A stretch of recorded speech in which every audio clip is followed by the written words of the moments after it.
से प्यार करबी हो।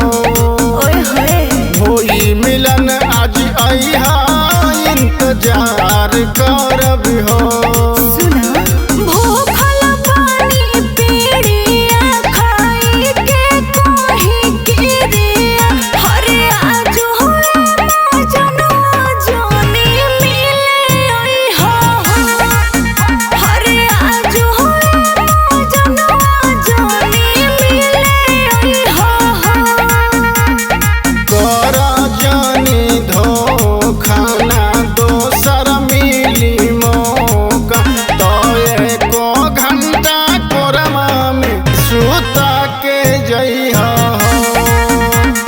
राती के अन्हारा में लुका के अइहा हो।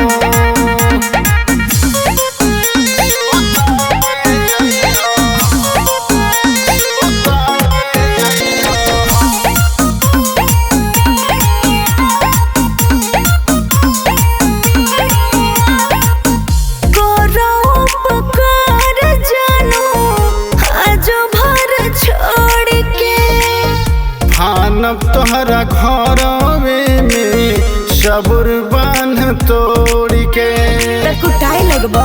अच्छा अरे कर जानू आज भर छोड़ के फानब तोहरा घरवे में सबुर के बांध तोड़ के। अरे जिद ना कइल जाला। रहबी तोहरा वेट में आज राती खाने लेट से। अरे बाहरी के लाइट बुता के अइहा हो। अरे आज होई मजनुआ जाने मिले अइहा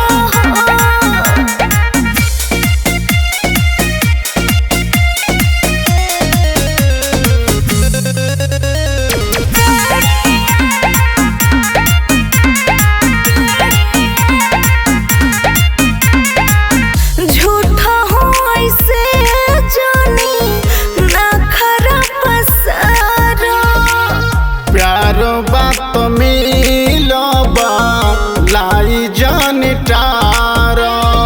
अरे ऐसे ना बोला तो कैसे बोली? झूठा हो ऐसे जानी ना खरा पसारा। प्यार बात मिलबा लाई जान टारा।